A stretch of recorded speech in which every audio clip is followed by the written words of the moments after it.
नमस्कार मंडळी. नुकत्याच महाराष्ट्रात विधानसभा निवडणुका पार पडल्या. पुढील 5 वर्षाचं भवितव्य ठरवणाऱ्या या निवडणुकीचा निकाल 23 नोव्हेंबर रोजी समोर येणार आहे.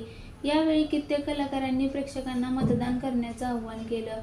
महाराष्ट्राची स्थिती सुधारायची हीच संधी आहे असे सांगताना दिसले. अशातच लोकप्रिय अभिनेत्री आणि रितेश देशमुखची पत्नी जेनेलिया देशमुख हिचं वक्तव्य सध्या चर्चेत आहे. काँग्रेसचे नेते आणि महाराष्ट्राचे माजी मुख्यमंत्री विलासराव देशमुखांची सून असलेली जेनेलियाने त्यांच्या घरातील मुख्यमंत्र्यांच्या प्रश्नावर दिलेलं उत्तर सध्या चर्चेत आहे.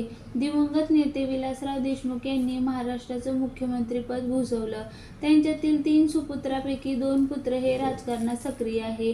अमित देशमुख आणि धीरज देशमुख हे दोघेही राजकारणात आहेत, तर रितेश देशमुख यांनी अभिनयाची वाट निवडली. अमित देशमुख हे महाविकास आघाडीच्या सरकारमध्ये मंत्री राहिले आहेत. अमित देशमुख हे लातूर शहर आणि धीरज देशमुख हे लातूर ग्रामीण मतदारसंघातून आमदार आहेत. आता या निवडणुकीत अमित देशमुख आणि धीरज देशमुख हे लातूरमधून निवडणूक लढवत आहेत.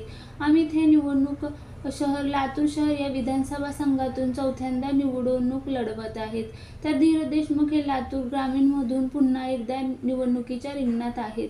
यावर महाविकास आघाडीचं सरकार आले तर महाराष्ट्राचा पुढील मुख्यमंत्री हा देशमुखांच्या घरातून असणार का, असा प्रश्न जेनेलियाला विचारण्यात आला.